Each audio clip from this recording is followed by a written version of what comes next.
성공했을 때보다 실패하고 나서야 하나님을 진짜 만났습니다. 500여 명이 넘는 교인들 앞에서 설교하던 제가 모든 것을 잃고 편의점 야간 아르바이트를 하게 될 줄은 꿈에도 몰랐습니다. 그런데 이상하게도 지금 이 순간이 인생에서 가장 행복합니다. 강원도 작은 산골 교회에서 28명의 성도님들과 함께하는 이 아침이 말이죠. 저는 40년 가까이 목회를 해온 박성민이라고 합니다. 지금은 60을 훌쩍 넘긴 나이가 됐지만 한때는 전국 부흥회를 다니며 강단에 서던 목사였어요. 5층짜리 교회 건물을 세우고 수백 명의 교인들을 이끌며 성공한 목회자라는 소리를 들었습니다. 그런데 어느 날 갑자기 제가 섬기던 교회에서 쫓겨나게 됐어요. 그날 이후 7년이라는 시간을 어둠 속에서 보냈습니다. 목사라는 정체성을 잃어버리고 우울증 치료를 받으며 가족들 앞에서 고개를 들 수 없었던 그 시간들이요. 왜 하나님께서는 저를 그렇게 깊은 골짜기로 몰아넣으셨을까요? 그 이유를 이제야 조금씩 알게 됐습니다. 오늘 여러분께 제 이야기를 나누려는 건 혹시 지금 인생의 어둠 속을 걷고 계신 분들이 계실까 싶어서입니다. 성공이 전부라고 믿었던 시절의 저처럼 숫자와 외형에 매여 진짜 중요한 것을 놓치고 계신 분들이 있을까 싶어서요. 이 영상을 끝까지 시청하신다면 실패 속에서도 역사하시는 하나님의 놀라운 은혜를 발견하시게 될 거예요. 어쩌면 가장 낮은 곳에서 만나는 주님의 사랑이 얼마나 크고 깊은지, 그리고 성령께서 우리의 상처 입은 영혼을 어떻게 회복시키시는지 경험하시게 될 것입니다. 진정한 축복은 높은 곳이 아니라 낮은 곳에서 시작된다는 진리를 함께 나누고 싶습니다. 그럼 이제 이 이야기를 시작하기 전에 잠시 함께 기도하는 시간을 가지면 좋겠습니다. 사랑하는 하늘 아버지, 이 시간 주님 앞에 나아갑니다. 부족하고 연약한 종의 이야기를 통해 주님께서 어떻게 우리를 빚어가시는지 함께 나누려 합니다. 지금 이 영상을 보시는 모든 분들 위해 성령의 임재하심이 가득하길 기도합니다. 혹시 인생의 어두운 골짜기를 지나고 계신 분이 계시다면 이 시간이 작은 위로가 되게 하시고, 성공과 실패 앞에서 방황하고 계신 분이 계시다면 주님의 진정한 뜻을 깨닫는 시간이 되게 하소서. 실패 속에서도 포기하지 않으시는 주님의 사랑을, 넘어진 자를 다시 일으키시는 주님의 은혜를, 그리고 낮은 곳에서 더욱 크게 역사하시는 성령의 능력을 이 시간 경험하게 하옵소서. 이 모든 이야기가 주님께 영광 돌리는 시간이 되길 간절히 소망하며 예수님의 이름으로 기도드립니다. 아멘. 여러분, 잠시만요. 이런 귀한 간증들을 계속 받아보시려면 구독 버튼과 좋아요를 꼭 눌러주세요. 여러분의 구독 하나하나가 더 많은 영혼들에게 하나님의 사랑을 전하는 소중한 씨앗이 됩니다. 그리고 소중한 가족, 지인, 주변의 모든 분들께 널리 나누어 하나님의 영광을 선포하며 복음의 빛이 더 많은 영혼들을 살리는 도구가 되기를 간절히 기도합니다. 그럼 지금부터 죽음의 문턱에서 돌아온 한 영혼의 놀라운 증언, 바로 시작해 보겠습니다. 1985년 2월 신학교 졸업식 날이었습니다. 25살 청년이었던 저는 검은 가운을 입고 강단 위에 섰어요. 4년 동안 배운 신학 지식으로 가득한 머릿속에는 온통 큰 교회 부목사로 가는 상상뿐이었죠. 주변 동기들은 이미 서울과 경기 지역의 교회들로 발령을 받았다는 소식이 들려왔습니다. 그런데 현실은 달랐어요. 졸업하고 석 달이 지나도록 어디 한 곳에서 연락이 오지 않았습니다. 작은 교회들에서는 경력 있는 목회자를 원했고 큰 교회들은 저같이 평범한 신학생에게는 눈길도 주지 않았어요. 매일 아침 기도하며 하나님께 부르짖었습니다. 4년 동안 신학을 공부한 게 헛된 일이 된 건 아닌지, 제가 잘못 선택한 건 아닌지 의심이 들기 시작했죠. 5월 어느 날 교단 사무실에서 연락이 왔습니다. 충청남도 작은 소도시에 있는 교회에서 목사를 구한다는 거였어요. 교인 수는 45명 정도이고 건물은 낡은 2층 목조 건물이며 사례비는 한 달에 30만 원 정도라고 했습니다. 솔직히 말하면 실망스러웠어요. 제가 꿈꾸던 목회는 이런 모습이 아니었거든요. 하지만 다른 선택지가 없었습니다. 부모님께 얹혀 살 수도 없는 노릇이었고 무엇보다 목회자로 부르심을 받았다는 확신만은 변함이 없었어요. 그래서 충남행 버스에 몸을 실었습니다. 4시간을 달려 도착한 그곳은 정말 작은 시골 마을이었어요. 버스 정류장에서 내리니 논밭과 낮은 건물들만 보였습니다. 교회는 시장 뒷골목에 있었어요. 페인트가 벗겨진 2층 건물이었고 십자가도 녹이 슬어 있었습니다. 당회장 장로님께서 나오셔서 저를 맞아주셨는데 예순이 넘어 보이는 그분의 눈빛만은 참 따뜻했어요. 목사님, 우리 교회는 가난하지만 성도들 마음만큼은 부자입니다라고 말씀하시며 제 손을 꼭 잡아주셨습니다. 첫 주일이 다가왔습니다. 토요일 밤 잠을 거의 이루지 못했어요. 설교문을 수십 번 고쳐 쓰고 거울 앞에서 연습도 했지만 자꾸만 떨렸습니다. 신학교 실습 때와는 완전히 다른 긴장감이었죠. 이제는 진짜였으니까요. 주일 아침 일찍 교회에 도착했습니다. 예배당 문을 열고 들어가니 나무 바닥에서 오래된 향내가 났어요. 낡은 나무 의자들이 5줄로 놓여 있었고 강단 뒤 십자가는 손때가 묻어 반질반질했습니다. 무릎을 꿇고 기도했어요. 하나님, 이 연약한 종을 사용해 주세요. 숫자가 많든 적든 제가 할 수 있는 최선을 다하겠습니다. 성도님들이 하나둘 모여들기 시작했습니다. 할머니, 할아버지들이 대부분이었고 젊은 사람은 서너 명뿐이었어요. 그분들의 얼굴에는 새 목사를 향한 기대와 염려가 함께 어려 있었습니다. 45명 정도가 자리를 채우자 예배가 시작됐어요. 찬송 소리는 작았지만 간절했습니다. 반주도 없이 목소리만으로 부르는 찬송이었지만 그 안에는 오랜 세월 신앙을 지켜온 이들의 진심이 담겨 있었어요. 제 차례가 됐습니다. 강단에 올라서는 순간 다리가 후들후들 떨렸습니다. 사랑하는 성도 여러분이라고 시작하려는데 목소리가 나오지 않았어요. 잠시 침묵이 흘렀습니다. 그때 앞줄에 앉으신 할머니 한 분이 고개를 끄덕이시며 미소를 지어주셨어요. 그 미소를 보는 순간 긴장이 조금 풀렸습니다. 설교 제목은 요한복음 21장에서 가져온 나를 사랑하느냐였습니다. 베드로에게 3번 물으신 예수님의 질문을 나누며 저 자신에게도 똑같이 물었어요. 박성민, 너는 정말 나를 사랑하느냐고 말이죠. 설교를 하는 동안 제 목소리가 떨리는 게 느껴졌지만 성도님들은 고개를 끄덕이며 들어주셨습니다. 예배가 끝나고 악수를 나누는데 한 집사님께서 제 손을 꼭 잡으시며 이렇게 말씀하셨어요.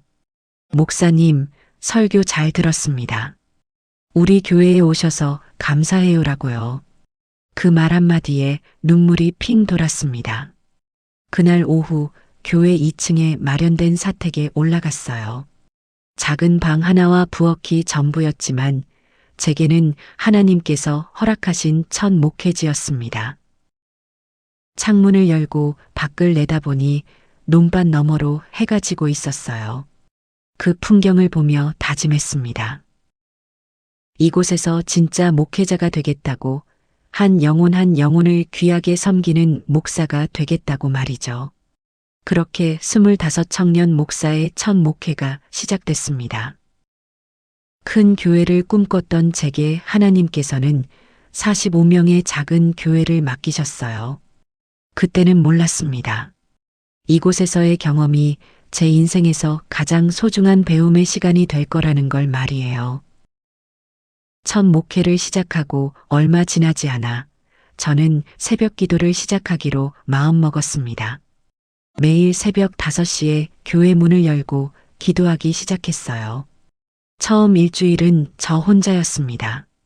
어두운 예배당에 불을 켜고 무릎 꿇고 기도하는 시간이 외롭기도 했지만 동시에 하나님과 단둘이 만나는 그 시간이 참 좋았어요. 2주일째부터 한 집사님이 나오셨습니다.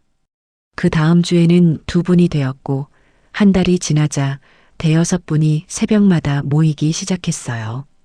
찬송을 부르고 말씀을 나누는 그 시간들이 쌓이면서 성도님들과의 관계가 점점 깊어지는 게 느껴졌습니다. 신방도 열심히 다녔어요. 일주일에 5가정은 꼭 방문했습니다. 낮에는 농사일을 하시는 분들이 많아서 저녁 시간에 찾아뵙곤 했죠. 어떤 날은 밤 9시가 넘어서까지 신방을 다닐 때도 있었어요. 성도님들의 집에 가면 항상 저녁 식사를 차려주셨는데 그 소박한 밥상에서 나누는 대화들이 참 따뜻했습니다. 한 할머니 집에 신방을 갔을 때가 기억납니다. 논농사만 지으시는 가난한 집이었는데 할머니께서 계란 한 판을 내밀며 꼭 가져가라고 하시는 거예요. 사양했지만 할머니는 그냥 가시면 섭섭하다며 제 손에 억지로 쥐어주셨습니다. 그 계란을 들고 집에 돌아오는 길에 눈물이 났어요. 이분들의 진심 어린 사랑이 너무 감사했거든요. 교회는 조금씩 성장하기 시작했습니다. 1년이 지나니 60명 정도가 됐고 2년째에는 70명을 넘어섰어요. 숫자가 늘어나는 것도 기뻤지만 그보다 더 좋았던 건 성도님들 한 분, 한 분의 이름과 사연을 제가 다 알고 있다는 거였습니다. 누가 어디가 아픈지, 어떤 기도 제목이 있는지, 자녀들은 어떻게 지내는지 다 알았어요. 1987년 봄, 제 인생에 큰 변화가 찾아왔습니다. 신학교 동기였던 지은이라는 자매와 결혼하게 된 거예요. 지은이는 서울에서 유치원 교사로 일하고 있었는데 저와 결혼하면서 이 작은 시골 마을로 내려오게 됐습니다. 처음 교회를 보고 놀라는 눈치였지만 곧 성도님들과 잘 어울렸어요. 결혼 후 교회 사택은 더 붐볐습니다. 지은이는 교회 주일학교를 맡아 아이들을 가르쳤고 여전도의 모임에도 적극적으로 참여했어요. 성도님들은 목사 사모가 생겼다고 참 좋아하셨습니다. 지은이도 처음에는 서울 생활이 그리웠겠지만 성도님들의 따뜻한 사랑에 점점 마음을 열어갔어요. 2년이 지난 1989년 첫 딸 소망이가 태어났습니다. 성도님들이 얼마나 기뻐하셨는지 몰라요. 교회 식구들 모두가 소망이를 자기 손주처럼 아껴주셨습니다. 100일 잔치 때는 교회에서 다 함께 축하해 주셨고 할머니들은 돌아가며 소망이를 안아주셨어요. 아이가 생기니 목회가 더 바빠졌지만 동시에 더 행복했습니다. 지은이는 밤에 소망이를 재우고 나서도 주일학교 준비를 했고 저는 설교 준비를 하면서도 아이 울음소리에 귀를 기울였어요. 가난했지만 우리 가족은 참 행복했습니다. 교회는 계속 성장했어요. 20대 후반이 되자 교인 수가 80명을 넘어섰습니다. 예배당이 좁아서 의자를 더 들여놓아야 할 정도였어요. 새로 오시는 분들도 생겼고 청년들도 몇 명 모이기 시작했습니다. 어느 날 신방을 갔을 때였어요. 한 집사님께서 이렇게 말씀하셨습니다. 목사님, 우리 교회 10몇 년 만에 이렇게 활기가 생겼어요. 목사님이 오신 게 하나님의 축복입니다. 그 말씀을 들으니 감사하면서도 조심스러웠어요. 교만해지지 말아야겠다고 스스로 다짐했습니다. 주중에는 성경 공부 모임도 시작했어요. 화요일 저녁이면 15명 정도가 모여서 말씀을 공부했습니다. 처음에는 제가 일방적으로 가르쳤는데 나중에는 성도님들도 질문하고 자기 생각을 나누기 시작했어요. 말씀 안에서 함께 자라가는 그 시간들이 참 귀했습니다.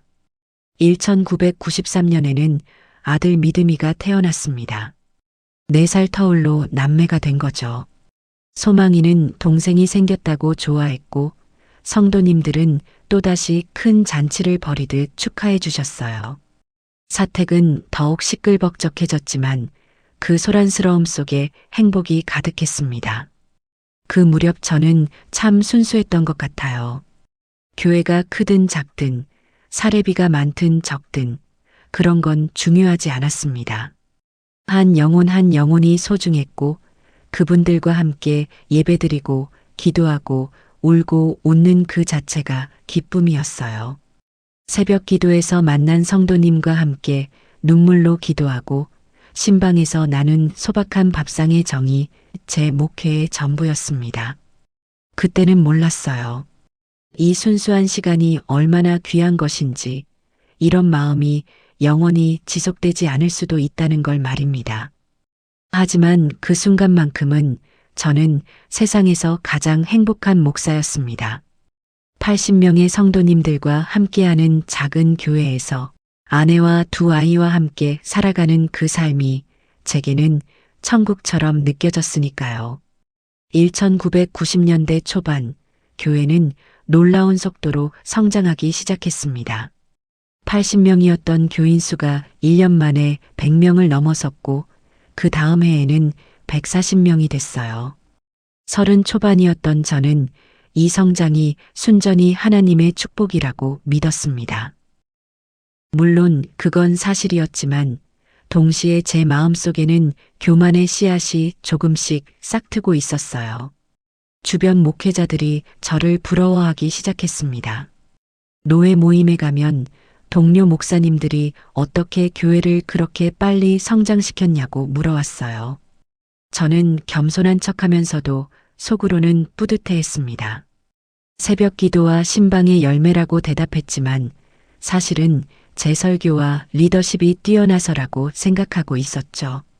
1992년쯤 교회가 150명을 넘어서면서 예배당이 너무 비좁아졌습니다. 주일 예배 때면 뒤쪽에 서서 예배드리는 분들이 생겼고 주차 공간도 부족했어요. 당회에서 교회 증축 문제를 논의하기 시작했는데 저는 더 큰 그림을 그리고 있었습니다.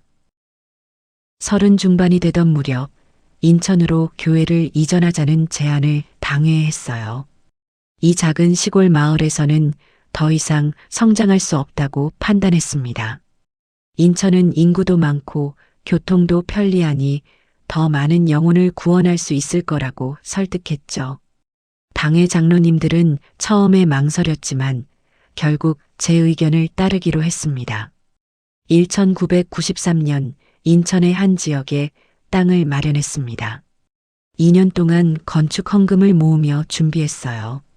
성도님들은 헌신적으로 헌금했고 10년 가까이 함께했던 충남 교회를 떠나는 게 아쉬워하시면서도 저를 믿고 따라주셨습니다. 그때 저는 그분들의 희생이 얼마나 큰 것인지 제대로 이해하지 못했어요. 인천으로 옮긴 후 교회는 더욱 빠르게 성장했습니다. 150명이었던 교인이 1년 만에 180명이 됐고 청년부도 새롭게 조직됐어요. 저는 이 모든 게 제 결정이 옳았다는 증거라고 생각했습니다. 1995년 드디어 5층짜리 복합 건물을 세웠습니다. 1층은 주차장, 2층은 교육관, 3층은 예배당, 4층은 기도실과 사무실, 5층은 목사관이었어요. 건축 헌금으로 7억 원 가까이 모였고 대출도 조금 받았습니다. 헌당 예배를 드리던 날 저는 강단에서 눈물을 흘렸어요. 감격의 눈물이었죠. 그 무렵부터 다른 교회에서 강의 요청이 들어오기 시작했습니다. 교회 성장 세미나, 청년 사역 컨퍼런스, 부흥회 등 전국 각지에서 초청이 왔어요. 처음에는 한 달에 한두 번 정도였는데 나중에는 일주일에 한 번꼴로 외부 강의를 나갔습니다. 어느 날 한 대형 교회 담임 목사님께서 이렇게 말씀하셨어요. 박 목사님, 젊은 나이에 교회를 이렇게 성장시키다니 대단합니다. 앞으로 한국 교회를 이끌어갈 목회자예요. 그 말을 들으니 기분이 좋았습니다. 제가 정말 특별한 사람이 된 것 같았어요. 하지만 변화가 시작되고 있었습니다. 전국을 다니며 강의하다 보니 신방 갈 시간이 줄어들었어요.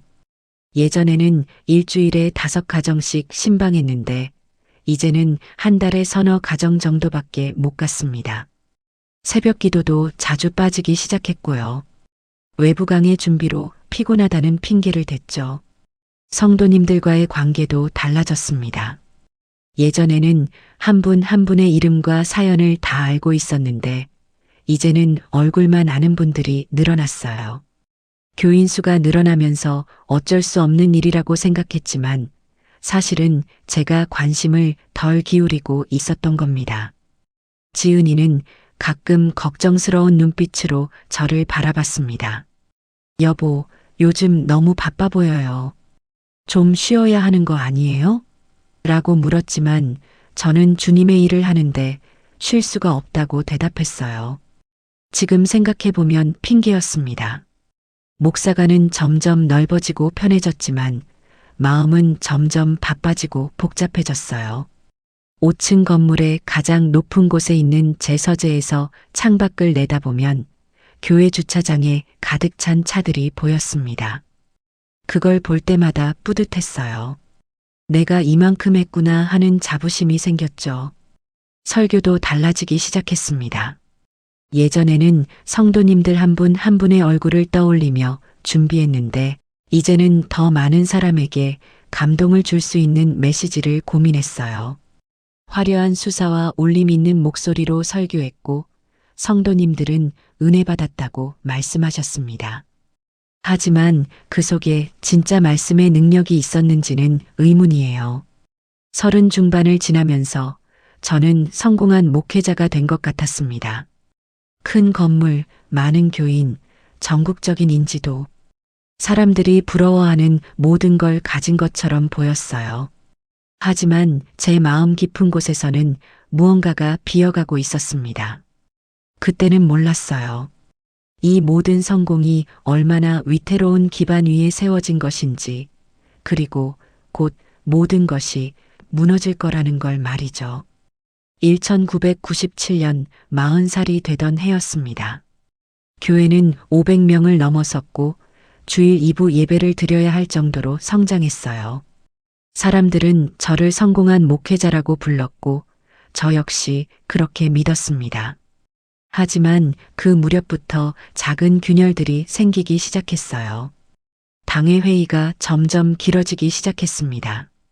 예전에는 1시간이면 끝났는데 이제는 2시간, 3시간씩 걸렸어요. 장로님들과 의견이 자주 엇갈렸습니다. 새로운 사역을 제안하면 장로님들은 신중하게 논의하자고 했고 저는 빨리 결정해야 한다고 밀어붙였죠. 한 번은 청년부 수련회 장소를 정하는 문제로 당회가 2시간 넘게 진행됐어요. 저는 제주도로 가자고 했고 장로님들은 비용 문제를 걱정하셨습니다. 결국 제 의견대로 결정됐지만 회의가 끝난 후 한 장로님께서 조용히 말씀하셨어요. 목사님, 요즘 우리 의견을 잘 안 들으시는 것 같다고요. 저는 그냥 웃어넘겼습니다. 교회가 커지면서 여러 부서가 생겼어요. 교육부, 선교부, 행정부 등 조직도 복잡해졌습니다. 저는 모든 부서의 책임자를 직접 임명했어요. 당회와 상의 없이 말이죠. 제가 성도들을 가장 잘 아니까 제가 결정하는 게 맞다고 생각했습니다. 1998년쯤 새 부목사를 청빙하는 문제가 불거졌습니다. 교회가 500명이 넘으니 저 혼자서는 감당하기 어려웠거든요. 당회에서 후보자 3명을 추천했는데 저는 제가 따로 알고 지내던 신학교 후배를 데려오고 싶었어요. 당회에서는 후보자들을 먼저 살펴보자고 했지만 저는 제 후배가 적임자라며 강하게 주장했습니다. 결국 제 뜻대로 됐어요. 하지만 그 과정에서 몇몇 장로님들의 표정이 좋지 않았던 걸 기억합니다. 한 장로님은 회의 후 먼저 나가시면서 한숨을 쉬셨어요. 그때도 저는 그냥 지나쳤습니다. 42살이 되던 2000년 교회는 520명까지 늘어났습니다. 주일이면 예배당이 꽉 찼고 주차장도 붐볐어요. 겉으로 보기엔 모든 게 완벽해 보였습니다. 하지만 안으로는 문제들이 쌓여가고 있었어요. 청년부에서 문제가 터졌습니다. 청년부 회장이었던 한 청년이 사임하겠다고 찾아왔어요. 이유를 물으니 청년부 예산 문제와 사역 방향에 대해 목사님과 대화가 안 된다고 했습니다. 저는 화가 났어요. 청년 주제에 감히 목회자에게 그런 식으로 말하느냐고 꾸짖었습니다. 그 일이 있고 얼마 후 청년부에서 집단 이탈 사건이 일어났습니다. 25명의 청년들이 한꺼번에 교회를 떠난 거예요. 다른 교회로 옮긴 게 아니라 아예 신앙을 떠난다는 청년들도 있었습니다. 충격이었어요. 성도님들 사이에서도 불만의 목소리가 들려오기 시작했습니다. 목사님이 예전 같지 않다는 얘기, 교회가 너무 크고 차가워졌다는 얘기들이 들려왔어요. 신방도 거의 안 오시고 성도들 이름도 잘 기억하지 못하신다는 불평도 있었습니다. 한 번은 주일 예배 후 한 집사님이 저를 찾아왔어요. 10년 넘게 함께한 분이었는데 조심스럽게 말씀하셨습니다. 목사님, 요즘 교회 분위기가 좀 이상해요. 성도들이 목사님과 거리감을 느낀다고 해요. 저는 그 말을 듣고 기분이 상했습니다. 교회가 이렇게 성장한 게 누구 덕분인데 그런 말을 하느냐고 따져 물었어요. 집사님은 더 이상 말씀하지 않고 돌아가셨지만 그날 이후로 저를 멀리 하시는 게 느껴졌습니다. 그때도 저는 제가 잘못하고 있다는 걸 인정하지 않았어요. 당의 회의는 갈수록 험악해졌습니다. 장로님들이 제 결정에 반대하는 일이 잦아졌고 저는 더욱 강하게 밀어붙였어요. 목회자가 영적 권위가 있는데 장로들이 감히 반대하느냐는 생각이었습니다. 어느 날 당의 회의에서 한 장로님께서 용기를 내어 말씀하셨어요. 목사님, 우리는 목사님과 함께 교회를 세워온 동역자입니다. 하지만 요즘은 목사님 혼자 모든 걸 결정하시는 것 같아요. 그 말에 저는 목소리를 높였습니다.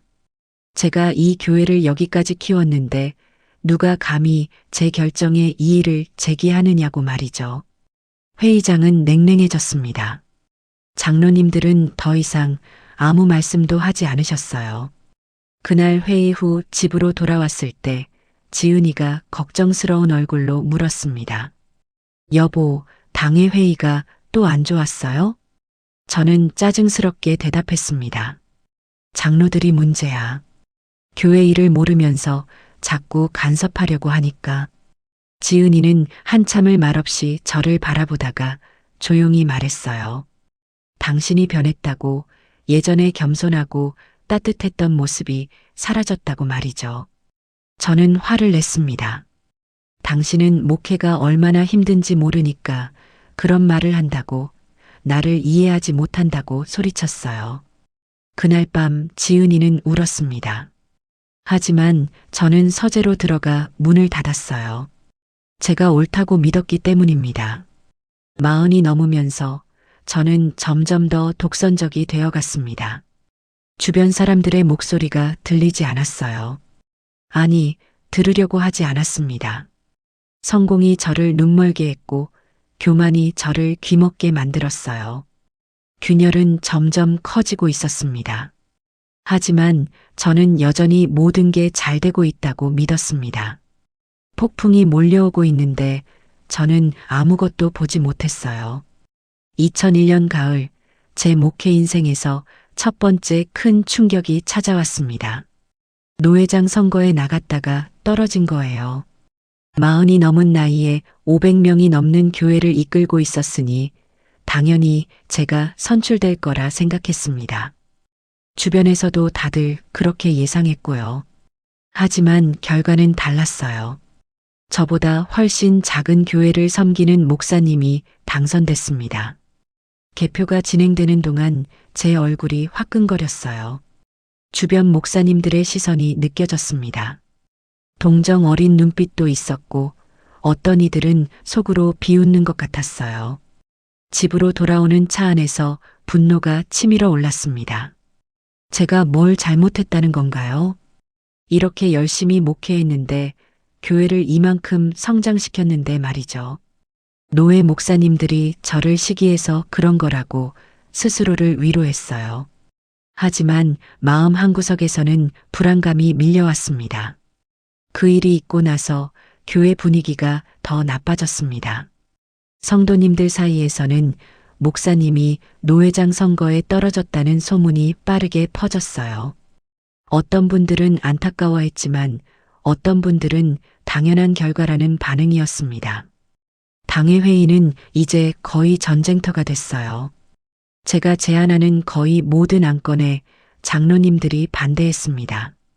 건축 확장 계획, 새로운 예산안, 교역자 추가 청빙 등 모든 것이 회의만 거듭될 뿐 결정되지 않았어요. 저는 장로님들이 저를 무시한다고 생각했고 장로님들은 제가 독선적이라고 여겼습니다. 2002년 여름 한 장로님이 사임하셨어요. 15년을 함께한 분이었는데 더 이상 목사님과 함께 사역할 수 없다며 당회를 떠나신 겁니다. 저는 그분이 배신했다고 생각했어요. 하지만 성도님들은 달랐습니다. 많은 분들이 그 장로님 편을 들었고 제게 비판적인 시선을 보내기 시작했어요. 주일 출석 인원이 줄어들기 시작했습니다. 520명이었던 교인이 500명, 480명, 450명으로 계속 감소했어요. 헌금도 줄었습니다. 저는 이게 영적 전쟁이라고 설교했어요. 사탄이 교회를 공격하는 거라고 말했습니다. 하지만 성도님들의 표정은 차갑기만 했어요. 2002년 가을 당회장 장로님께서 저를 따로 만나자고 하셨습니다. 조용한 찻집에서 만났는데 장로님의 얼굴은 심각했어요. 장로님은 한참을 말씀하지 못하시다가 조심스럽게 입을 여셨습니다. 성도님들이 목사님에 대한 신뢰를 잃어가고 있다고 장로회에서도 심각하게 우려하고 있다고 말씀하셨어요. 저는 발끈했습니다.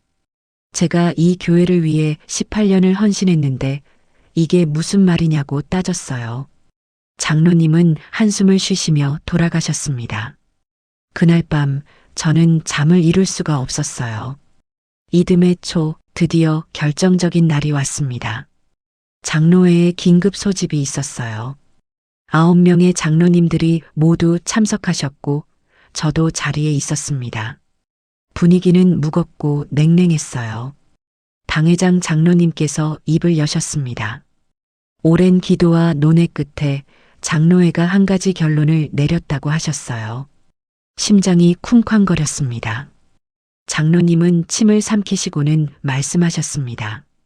목사님, 저희 9명 장로 전원의 만장일치 의견입니다. 목사님께서 이 교회를 떠나주셨으면 합니다. 귀를 의심했습니다. 무슨 소리냐고 물었지만 제 목소리는 떨리고 있었어요. 다른 장로님들도 하나같이 고개를 끄덕이셨습니다. 10년, 15년을 함께한 분들이었어요. 제가 충남의 작은 교회에서 모셔온 분들도 있었고 인천에 와서 새로 세운 장로님들도 있었습니다. 한 장로님이 조심스럽게 말씀하셨습니다. 목사님의 리더십에 문제가 있다고, 성도들과의 소통이 되지 않는다고, 교회가 점점 더 어려워지고 있다고 했어요. 또 다른 장로님은 목사님께서 변하셨다고, 예전에 겸손하고 섬기는 모습을 잃으셨다고 말씀하셨습니다. 저는 참을 수 없었습니다. 목소리를 높여 항변했어요. 이 교회를 여기까지 만든 사람이 누구냐고, 제가 없었으면 아직도 작은 시골 교회였을 거라고 소리쳤습니다. 하지만 장로님들은 흔들리지 않으셨어요. 회의는 3시간 넘게 이어졌습니다. 저는 설득했고 때로는 애원했어요. 시간을 달라고, 제가 변하겠다고 말했습니다. 하지만 장로님들의 결정은 확고했어요. 만장일치라는 말이 계속 머릿속을 맴돌았습니다. 마지막으로 당회장 장로님께서 말씀하셨습니다. 목사님, 이건 목사님을 미워해서가 아닙니다. 교회를 살리기 위한 고육지책입니다. 부디 이해해 주십시오. 회의가 끝나고 저는 비틀거리며 목사관으로 올라갔습니다. 5층 건물의 꼭대기, 제가 가장 자랑스러워했던 그곳이 이제는 감옥처럼 느껴졌어요. 지은이는 제 얼굴을 보고 무슨 일인지 바로 알아챘습니다. 말없이 제 손을 잡아주었어요. 그날 밤 저는 무너졌습니다. 18년의 목회가 이렇게 끝나다니 믿을 수가 없었어요. 배신감, 분노, 수치심, 절망이 한꺼번에 밀려왔습니다. 제가 쌓아올린 모든 것이 한순간에 무너져 내렸어요. 40이 넘은 나이에 교회에서 쫓겨나는 목사. 그게 바로 저였습니다. 성공의 꼭대기에서 바닥으로 떨어지는 데는 단 하루면 충분했어요. 2003년 봄 43살의 나이에 저는 18년을 헌신한 교회를 떠났습니다. 목사관을 나오던 날이 기억나요. 이사짐을 싣는 트럭을 바라보며 눈물이 멈추지 않았어요. 5층 건물, 500명이 넘던 교인, 전국을 다니며 강의하던 모습이 모두 꿈처럼 사라져버렸습니다. 아내의 친정 근처에 작은 전세 아파트를 얻었어요. 2층짜리 좁은 공간이었지만 목사관에 비하면 너무 초라했습니다. 소망이와 믿음이는 아빠의 얼굴을 보며 무슨 말을 해야 할지 몰라 했어요. 14살, 10살이었던 아이들은 친구들에게 뭐라고 설명해야 할지 힘들어 했습니다. 처음 한 달은 거의 방에만 있었어요. 커튼을 치고 누워서 천장만 바라봤습니다. 밥도 제대로 먹지 않았고 씻지도 않았어요. 지은이가 밥을 가져다 줘도 손을 대지 않는 날이 많았습니다. 제가 누군지 모르겠다는 생각만 계속 들었어요. 목사라는 정체성이 사라지니 저는 아무것도 아니었습니다. 25살부터 18년 동안 목사였던 사람이 갑자기 목사가 아니게 된 거예요. 아침에 일어나도 갈 곳이 없었고 할 일도 없었습니다. 전화도 오지 않았어요. 예전에는 하루에도 수십 통씩 걸려오던 전화가 이제는 일주일에 한 통도 없었습니다. 지인들도 멀어졌어요. 같이 목회하던 동료 목사님들, 함께 부흥회를 다니던 분들, 그렇게 친하다던 사람들이 연락을 끊었습니다. 어쩌다 마주치면 어색하게 눈인사만 하고 지나갔어요. 제가 실패한 목회자라는 낙인이 찍혔고 그들은 저와 함께 있는 모습을 보이고 싶지 않았던 거겠죠. 석 달쯤 지났을 때 증상이 심해졌습니다. 밤에 잠을 잘 수 없었어요. 자려고 누우면 과거의 장면들이 계속 떠올랐습니다. 장로님들이 사임을 요구하던 그날, 성도님들의 차가운 시선, 교회를 떠나던 날의 수치심이 반복해서 재생됐어요. 새벽 4시, 5시까지 뒤척이다가 해가 뜰 무렵에야 겨우 잠들곤 했습니다.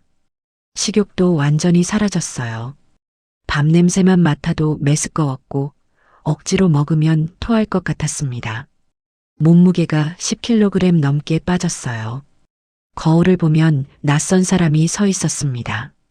움푹 들어간 눈, 핏기 없는 얼굴, 40대 중반의 나이에 예순처럼 보였어요. 지은이가 병원에 가자고 했습니다. 처음에는 거부했어요. 목사가 정신과에 가다니 말이 되냐고 소리쳤습니다. 하지만 상태는 점점 나빠졌어요. 어느 날은 아무 이유 없이 하루 종일 울었고 또 어느 날은 아무 감정도 느껴지지 않았습니다. 결국 정신과를 찾았습니다. 40대 중반의 남자가 정신과 대기실에 앉아 있는 모습이 초라했어요. 의사 선생님은 우울증 진단을 내렸고 약을 처방해 주었습니다. 항우울제를 먹기 시작했어요. 목사였던 제가 정신과 약을 먹는다는 사실이 믿기지 않았습니다. 하지만 생활은 계속되어야 했습니다. 저축한 돈은 금방 바닥났고 전세 보증금을 아껴야 했어요. 지은이가 파트타임으로 일을 시작했고 저도 뭔가 해야 했습니다. 하지만 40 중반의 나이에 목사 경력밖에 없는 사람을 받아주는 곳이 어디 있겠어요. 2004년 여름 편의점 야간 아르바이트를 시작했습니다. 저녁 10시부터 아침 6시까지 일하는 자리였어요. 시급은 최저임금이었고 일은 생각보다 힘들었습니다. 물건 정리하고 재고 확인하고 손님 응대하고 바닥 청소하는 일들이었죠. 첫날 밤을 잊을 수가 없어요. 편의점 유니폼을 입고 계산대에 서 있는데 눈물이 났습니다. 몇 년 전만 해도 강단에서 수백 명 앞에서 설교하던 사람이 이제는 편의점에서 야간 근무를 하고 있었어요. 한 젊은이가 술을 사러 왔는데 제가 너무 천천히 계산하니까 짜증을 냈습니다. 아저씨, 좀 빨리 해주세요. 그 말 한마디에 무너졌습니다. 아저씨, 저는 이제 그냥 아저씨였어요. 존경받던 목사님이 아니라 편의점 야간 알바하는 중년 아저씨가 된 겁니다. 새벽에 집에 돌아오면 아이들은 학교 갈 준비를 하고 있었어요. 아빠와 눈을 마주치지 않으려 애쓰는 게 보였습니다. 특히 소망이는 친구들한테 아빠 직업을 물어보면 뭐라고 대답해야 하는지 모르겠다고 지은이에게 말하는 걸 들었어요. 가슴이 찢어지는 것 같았습니다. 어느 날 새벽 편의점에서 일을 하는데 옛날 교인 한 분이 들어오셨어요. 저를 알아보시더니 깜짝 놀라는 표정을 지으셨습니다. 어색한 침묵이 흘렀고 그분은 물건도 사지 않고 황급히 나가셨어요. 다음 날부터 그 편의점에는 예전 교인들이 가끔 지나가며 힐끗힐끗 쳐다보곤 했습니다. 1년이 지났습니다. 정신과 치료는 계속했지만 우울증은 나아지지 않았어요. 약을 먹어도 마음속 공허함은 채워지지 않았습니다. 거울을 볼 때마다 낯선 사람이 보였고 그 사람이 저라는 게 받아들여지지 않았어요. 지은이는 묵묵히 버텨주었습니다. 낮에는 일하고 저녁에는 아이들 돌보고 밤에는 야간 근무 나가는 남편을 배웅했어요. 한 번도 원망하는 말을 하지 않았습니다. 하지만 저는 그게 더 괴로웠어요. 가장으로서, 남편으로서, 아버지로서 아무것도 할 수 없는 제 자신이 한없이 초라했습니다. 40대 중반이라는 나이, 목사라는 경력, 18년의 목회 경험. 그 모든 것이 이제는 아무 의미가 없었습니다. 저는 그냥 실패한 중년 남자였어요. 정체성도 자존감도 미래도 없는 사람이었습니다. 광야가 시작된 지 2년이 지났지만 끝은 보이지 않았습니다. 2006년 가을 광야에 들어온 지 3년이 지났을 무렵이었습니다. 여전히 편의점 야간 근무를 하고 있었고 우울증 약도 계속 먹고 있었어요. 하지만 그 무렵부터 조금씩 변화가 생기기 시작했습니다. 어느 일요일 아침 지은이가 조심스럽게 제안했어요. 동네에 작은 교회가 하나 있는데 함께 가보지 않겠냐고요. 저는 거부했습니다. 교회에 가면 사람들 시선이 두렵다고 저를 아는 사람을 만날까봐 무섭다고 말했어요. 하지만 지은이는 포기하지 않았습니다. 일주일 후 또다시 같은 제안을 했고 그 다음 주에도 물어왔어요. 결국 석 달쯤 지나서 저는 마음을 먹었습니다. 40대 후반의 나이에 다시 교회에 가보기로 한 거예요. 첫 주일 지은이와 함께 동네 교회 문을 열었습니다. 20명 정도 되는 작은 교회였어요. 낡은 2층 건물에 있는 제가 20년 전 충남에서 시작했던 교회와 비슷한 곳이었습니다. 저는 제일 뒷자리에 앉았어요. 사람들 눈에 띄지 않는 구석자리였습니다. 예배가 시작됐습니다. 찬송 소리는 작았지만 진실했어요. 반주도 서툴렀지만 따뜻했습니다. 목사님은 예순이 넘어 보이는 분이었는데 소박하지만 진심 어린 설교를 하셨어요. 그날 말씀은 탕자의 비유였습니다. 설교를 듣는데 눈물이 났어요. 제가 바로 탕자라는 생각이 들었습니다. 아버지의 집을 떠나 먼 나라에서 모든 것을 탕진하고 돼지우리에 앉아있는 아들 말이에요. 조용히 눈물을 닦았지만 멈출 수가 없었습니다. 예배가 끝나고 목사님께서 저에게 다가오셨어요. 처음 오셨다며 반갑게 맞아주셨습니다. 제가 누군지는 물어보지 않으셨어요. 그냥 한 영혼으로 환영해 주셨습니다. 그 따뜻함이 얼마나 고마웠는지 몰라요. 그 다음 주일에도 갔고 그 다음 주에도 갔습니다. 평신도로 예배에 참석하는 게 처음에는 어색했어요.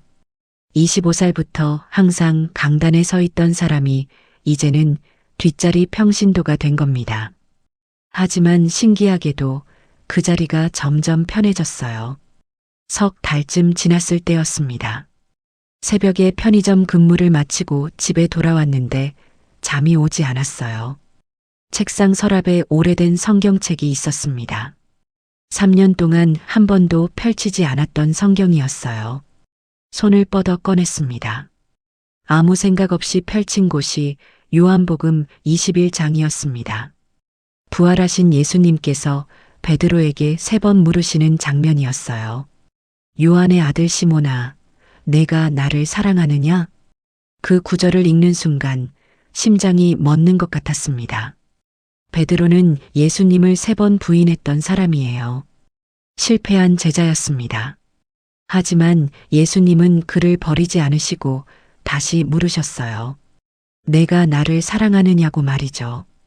눈물이 쏟아졌습니다. 3년 동안 꽁꽁 얼어붙었던 제 마음이 녹아내리는 느낌이었어요. 주님께서 저에게도 똑같이 물으시는 것 같았습니다. 성민아, 내가 나를 사랑하느냐? 그날부터 매일 아침 그 말씀을 묵상했습니다. 편의점 근무를 마치고 돌아와 새벽에 성경을 읽었어요. 베드로가 주님, 제가 주님을 사랑하는 줄을 주님께서 아십니다라고 대답했던 것처럼 저도 속으로 그렇게 대답했습니다.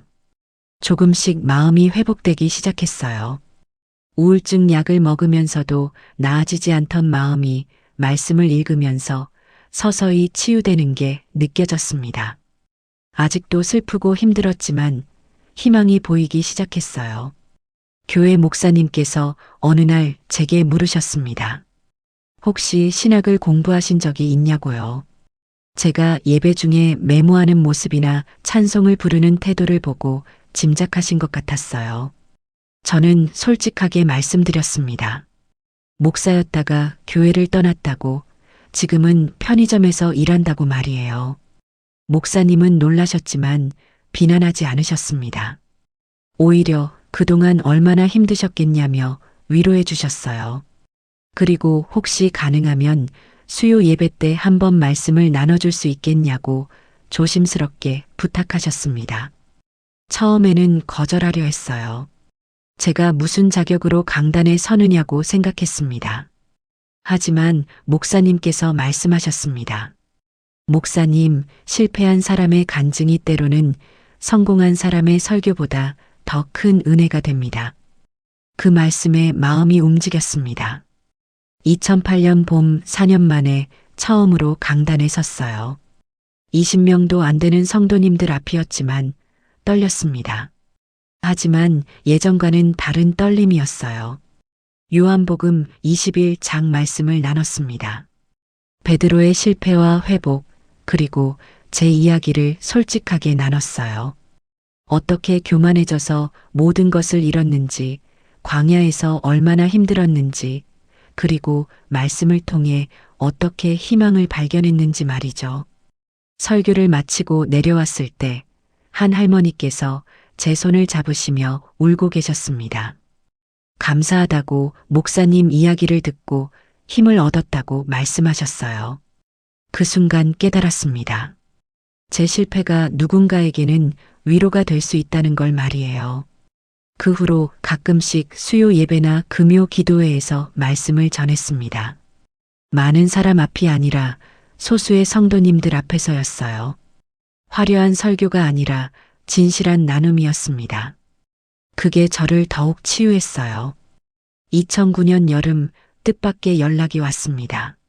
한 신학교에서 강의를 해달라는 요청이었어요. 목회와 실패라는 주제로 특강을 부탁한다는 내용이었습니다. 누군가 제 이야기를 듣고 신학교에 추천했던 거예요. 50을 바라보는 나이에 새로운 기회가 온 겁니다.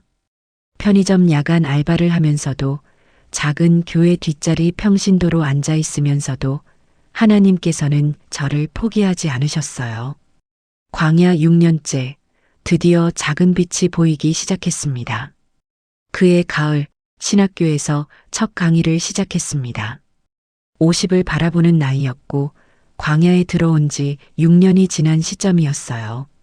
강의 제목은 목회와 실패, 그리고 회복이었습니다. 학교 측에서는 실패한 목회자의 솔직한 이야기가 학생들에게 도움이 될 거라고 했어요.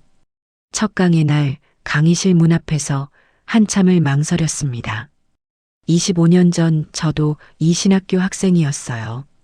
그때는 큰 교회 목사가 되는 꿈에 부풀어 있었는데 지금은 실패한 목회자로 돌아온 겁니다. 마음이 복잡했어요.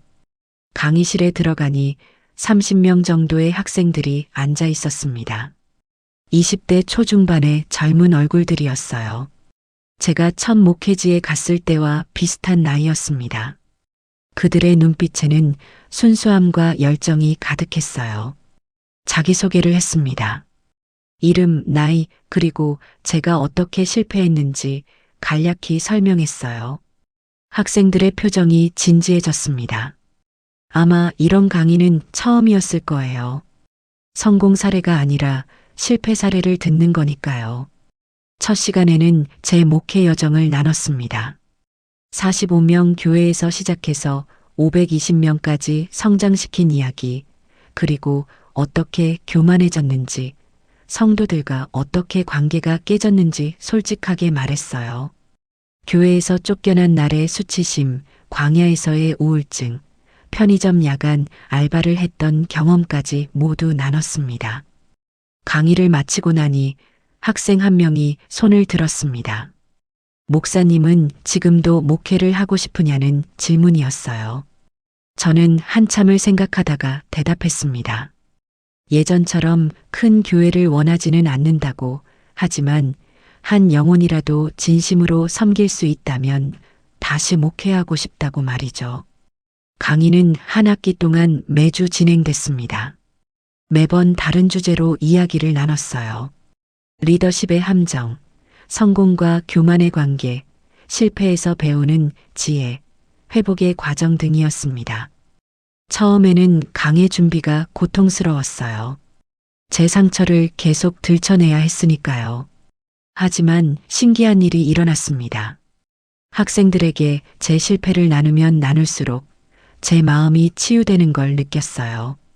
상처를 숨기는 게 아니라 나누는 것이 진짜 치유였던 겁니다. 학생들도 진지하게 들어주었고 강의 후에는 자기 고민을 나누러 오는 학생들도 생겼어요.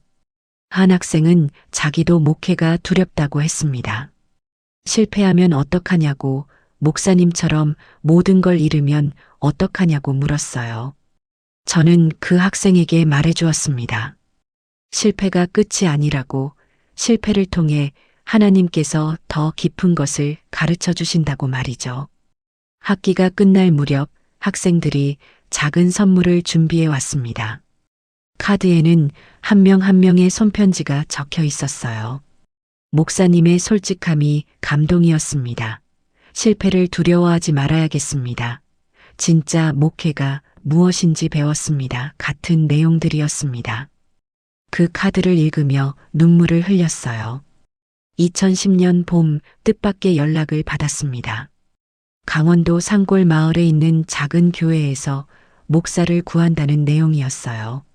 신학교 교수님께서 저를 추천하셨다고 했습니다. 교인 수는 28명이고 건물은 단층짜리 작은 예배당이며 사례비도 넉넉하지 않다고 했어요. 처음에는 망설였습니다. 50살이 다 되어가는 나이에 다시 목회를 시작한다는 게 두려웠어요. 또다시 실패하면 어떡하나, 이번에는 나이도 있는데 회복할 기회가 없을 거라는 생각이 들었습니다. 지은이와 밤새 이야기를 나눴어요.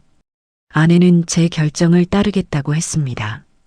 큰 교회든 작은 교회든 교회가 있든 없든 상관없다고 말했어요.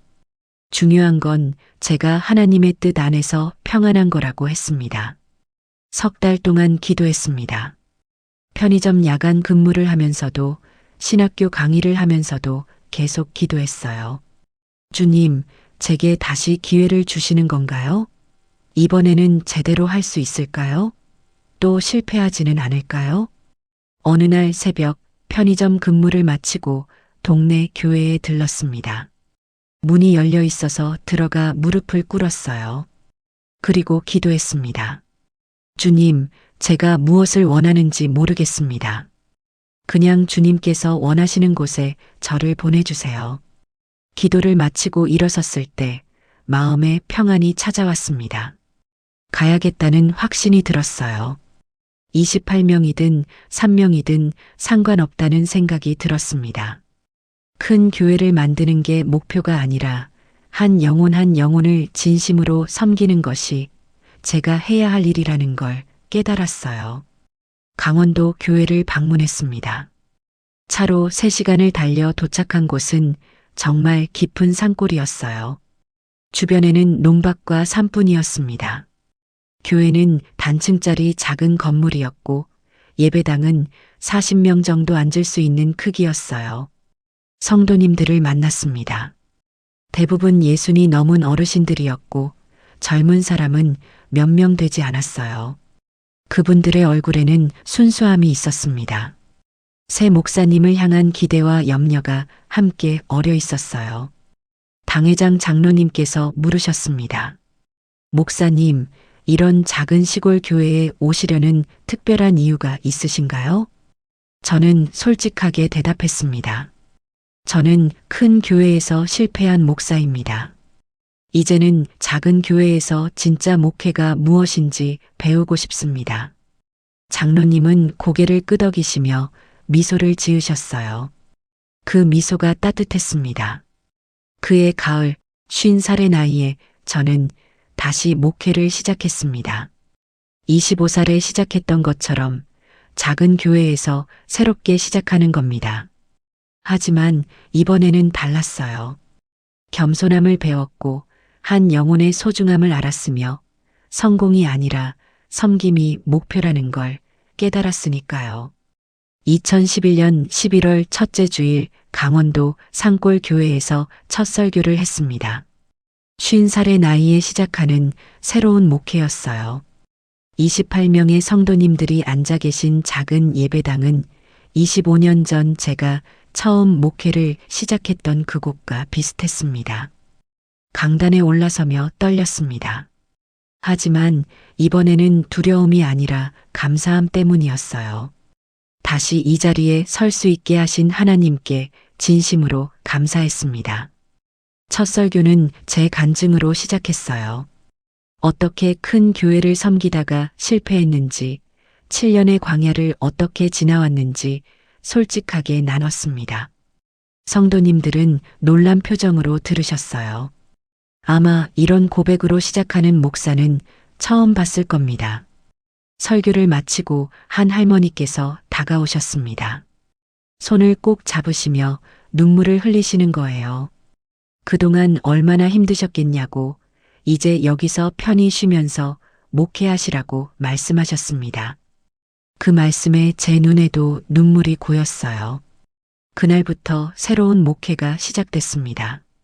25년 전으로 돌아간 것 같았어요. 매일 새벽 5시에 교회 문을 열고 기도했습니다. 처음 일주일은 저 혼자였지만 2주일째부터 한두 분씩 나오시기 시작했어요. 한 달이 지나자 서너 분이 꾸준히 새벽 기도에 참석하셨습니다. 신방도 다시 시작했어요. 주중에 6번은 꼭 신방을 다녔습니다. 28명의 성도님이니 한 달이면 전 가정을 다 방문할 수 있었어요. 예전에 500명 교회를 섬길 때는 상상도 못했던 일이었습니다. 신방을 가면 성도님들의 삶 깊숙이 들어갈 수 있었어요. 한 집사님 댁에 갔을 때는 저녁 늦은 시간까지 이야기를 나눴습니다. 남편과의 갈등, 자녀 교육 고민, 경제적 어려움까지 솔직하게 털어놓으셨어요. 저도 제 실패 경험을 나누며 함께 울고 웃었습니다. 2012년 봄 한 청년이 교회에 나오기 시작했습니다. 30 초반의 청년이었는데 서울에서 일하다가 번아웃으로 고향에 내려왔다고 했어요. 교회는 오지만 표정이 어두웠고 예배 후에는 빨리 집으로 가곤 했습니다. 그 청년에게 관심을 가지기로 했어요. 매주 예배 후 커피를 한잔하자고 제안했고 한 달에 한두 번은 집으로 신방을 갔습니다. 처음에는 경계하던 청년이 조금씩 마음을 열기 시작했어요. 반년쯤 지났을 때였습니다. 어느 날 청년이 제 사택으로 찾아왔어요. 밤 9시가 넘은 시간이었습니다. 차 한 잔을 대접하고 이야기를 들었어요. 청년은 자기가 얼마나 실패자라고 느끼는지 서울에서 도망치듯 내려온 게 부끄럽다고 말했습니다. 저는 제 이야기를 나눴습니다. 쉰이 다 되어서 편의점 야간 알바를 했던 이야기, 정신과 치료를 받았던 이야기, 모든 것을 잃었을 때의 절망감을 솔직하게 말했어요. 청년은 놀란 표정으로 저를 바라봤습니다. 목사님도 그런 시간이 있으셨어요? 저는 고개를 끄덕이며 대답했습니다. 실패는 끝이 아니에요. 새로운 시작을 위한 준비 시간이죠. 그날 밤 청년은 처음으로 환하게 웃었습니다. 그리고 다음 주일부터 청년부 모임을 만들자고 제안했어요. 비록 혼자였지만 말이죠. 저는 기쁜 마음으로 함께하겠다고 했습니다. 청년부는 한 명으로 시작했습니다. 매주 수요일 저녁 청년과 저 단둘이서 성경 공부를 했어요. 다른 교회 같으면 말도 안 되는 일이겠죠. 하지만 저는 행복했습니다. 한 영혼을 깊이 있게 섬길 수 있다는 게 얼마나 큰 축복인지 깨달았어요. 반년 후 청년의 친구 한 명이 더 나왔고 그 다음 해에는 3명이 됐습니다. 숫자는 중요하지 않았어요. 그 청년들 한 명 한 명의 이름과 고민을 제가 다 알고 있다는 게 중요했습니다. 어느 주일이었습니다. 예배 후 그 청년이 저를 찾아왔어요. 눈물을 흘리며 말했습니다. 처음 교회에 나왔을 때는 하나님을 원망했는데 이제는 그 시간이 감사하다고요. 실패를 통해 진짜 중요한 것을 배웠다고 말했습니다. 그 말을 들으니 제 눈에도 눈물이 났어요. 청년을 통해 제 모습을 보는 것 같았습니다. 하나님께서는 제 실패를 통해 이 청년을 위로하게 하신 거예요. 50대 중반을 지나며 저는 진짜 목회가 무엇인지 알게 됐습니다. 큰 건물, 많은 교인, 화려한 프로그램이 목회가 아니었어요.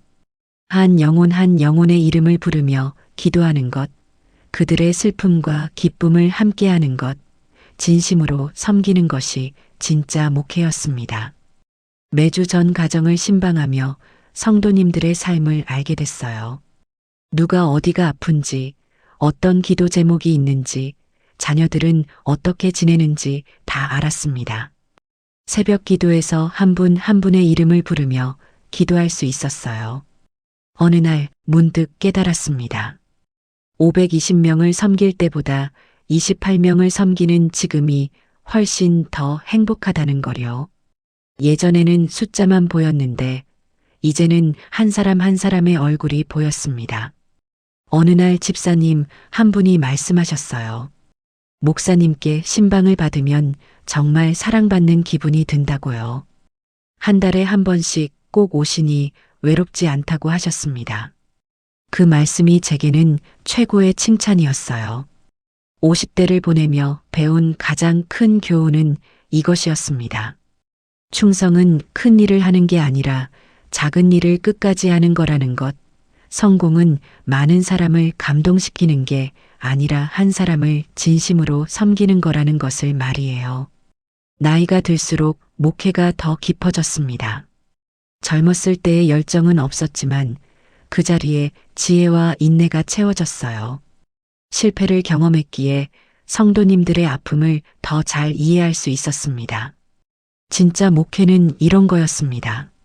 화려하지 않아도 크지 않아도 한 영혼 한 영혼을 귀하게 여기며 섬기는 것 말이에요.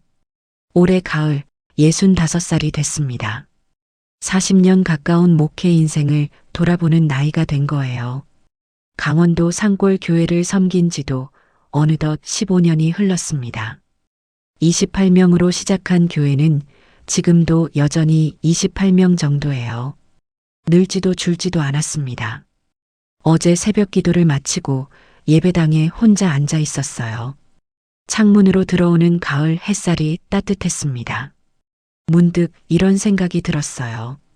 만약 40년 전으로 돌아갈 수 있다면 제게 무슨 말을 해주고 싶을까 하고 말이죠. 25살의 저에게 이렇게 말해주고 싶습니다. 성공을 꿈꾸지 말고 충성을 꿈꾸라고, 큰 교회가 아니라 깊은 목회를 하라고, 숫자가 아니라 영혼을 보라고 말이에요. 하지만 그때의 저는 그 말을 이해하지 못했을 겁니다. 실패를 겪고 나서야 깨달을 수 있는 것들이었으니까요. 7년의 광야 기간을 돌이켜봅니다. 그 시간이 없었다면 지금의 저도 없었을 거예요.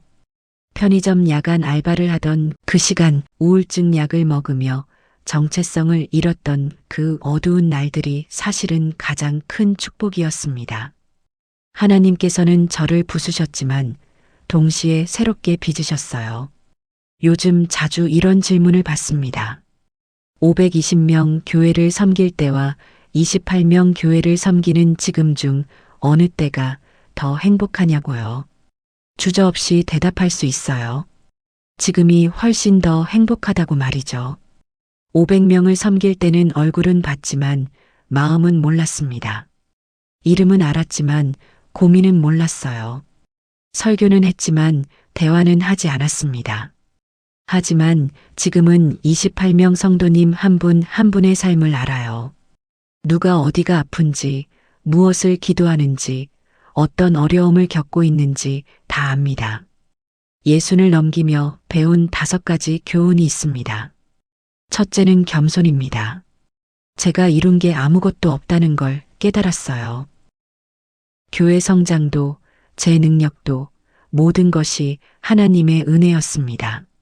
제가 잘났다고 교만해질 때 하나님께서는 모든 걸 가져가셨어요. 그리고 가장 낮은 곳에서 다시 시작하게 하셨습니다. 둘째는 인내입니다. 빨리 성과를 내려고 조급해하지 말라는 거예요. 하나님의 시간표는 우리와 다릅니다. 7년의 광야가 낭비처럼 보였지만 그 시간이 저를 준비시키는 과정이었어요. 급하게 얻은 것은 쉽게 무너지지만 천천히 쌓은 것은 오래갑니다. 셋째는 관계입니다. 사람이 재산이라는 걸 배웠어요.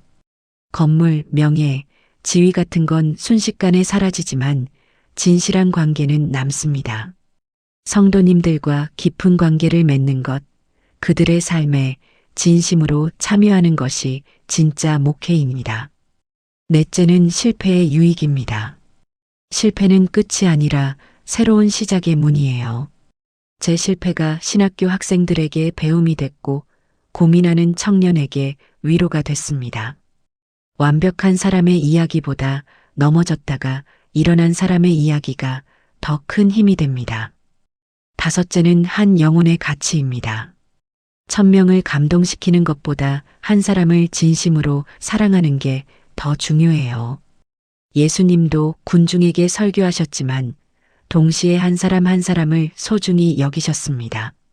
목회는 숫자, 게임이 아니라 사랑의 실천입니다. 지난주에 한 청년이 찾아왔어요. 서울에서 목회하다가 어려움을 겪고 있다며 상담을 요청했습니다. 그 청년의 눈빛에서 15년 전 제 모습이 보였어요. 성공에 대한 집착, 성도들과의 갈등, 내면의 공허함이 그대로 느껴졌습니다. 저는 제 이야기를 나눠줬어요. 어떻게 실패했는지, 광야에서 무엇을 배웠는지, 그리고 어떻게 회복됐는지 솔직하게 말했습니다. 청년은 울면서 말했어요. 목사님, 저도 실패해도 괜찮을까요? 다시 시작할 수 있을까요? 저는 그 청년의 손을 잡고 대답했습니다. 실패는 새로운 시작입니다. 하나님께서는 깨진 그릇도 다시 빚으시는 분이에요. 청년이 돌아간 후 감사한 마음이 들었습니다. 제 상처가 누군가에게 약이 되고 제 실패가 누군가에게 희망이 된다는 게 얼마나 큰 축복인지 몰라요. 지금 이 영상을 보시는 분들 중에도 어려움을 겪고 계신 분이 있을 겁니다.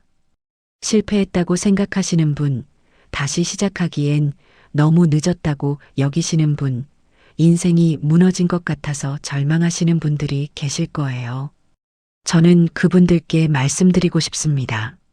하나님의 계획은 우리 생각보다 훨씬 더 크고 길다는 것을요. 지금 보이는 실패가 전부가 아닙니다. 광야도 끝이 있고 어둠도 지나가고 아침은 반드시 옵니다. 50살에 다시 시작할 수 있었던 저처럼 여러분도 다시 시작할 수 있어요. 나이는 중요하지 않습니다. 중요한 건 하나님의 부르심에 응답하는 것, 낮아지는 것을 두려워하지 않는 것, 작은 것에 충성하는 것입니다. 65의 나이에 고백합니다. 제 인생에서 가장 큰 실패가 사실은 가장 큰 축복이었다고요. 520명 교회를 잃었지만 진짜 목회를 얻었습니다. 명예를 잃었지만 겸손을 배웠어요. 모든 것을 잃었지만 가장 소중한 것을 찾았습니다. 이 이야기가 누군가에게 작은 위로가 되길 바랍니다. 그리고 하나님의 놀라운 회복의 역사를 함께 경험하시길 소망합니다. 이 채널을 구독하시면 더 많은 간증과 은혜의 이야기를 들으실 수 있어요. 여러분의 댓글로 서로 격려하고 기도하는 공동체가 되면 좋겠습니다. 끝까지 들어주셔서 감사합니다. 하나님의 은혜가 여러분과 함께 하시길 축복합니다. 사랑하는 하늘 아버지, 이 긴 이야기를 끝까지 들어주신 모든 분들께 감사드립니다. 부족한 종의 실패와 회복을 통해 주님의 크신 은혜를 증거할 수 있게 하심에 감사합니다. 지금 이 시간 인생의 광야를 지나고 계신 모든 분들을 주님께 올려드립니다. 실패로 좌절하신 분들, 나이가 많아 다시 시작하기 두려운 분들, 모든 것을 잃은 것 같아 절망하시는 분들이 이 간증을 통해 작은 위로를 받으셨기를 기도합니다. 주님, 실패는 끝이 아니라 새로운 시작임을 깨닫게 하소서. 낮은 곳에서 만나는 주님의 사랑이 얼마나 크고 깊은지 경험하게 하소서. 그리고 우리 모두가 숫자가 아닌 한 영혼의 가치를, 성공이 아닌 충성의 의미를 배워가게 하옵소서. 주님께서 깨진 그릇도 다시 빚으시는 분이심을 고백합니다. 우리의 상처와 실패까지도 선하게 사용하시는 주님을 찬양합니다. 이 모든 영광을 주님께 돌리며 예수님의 이름으로 기도드립니다. 아멘. 오늘도 귀한 시간을 보내주셔서 감사합니다. 여러분의 구독과 좋아요, 그리고 공유는 더 많은 이들에게 하나님의 사랑을 전하는 소중한 통로가 됩니다. 죽음의 문턱에서 돌아온 이들의 간증을 통해 우리는 영원한 생명의 소망과 하나님의 무한하신 사랑을 확인할 수 있습니다. 이 간증들이 여러분의 믿음에 확신을 더하고 아직 주님을 모르는 가족과 이웃들에게는 구원의 문이 열리는 계기가 되기를 간절히 소망합니다. 하나님께서 이 시대에 주시는 특별한 메시지들을 계속해서 전해드리겠습니다. 다음 간증으로 다시 찾아뵙겠습니다. 주님의 은혜가 여러분과 함께 하시길 기도드립니다. 감사합니다.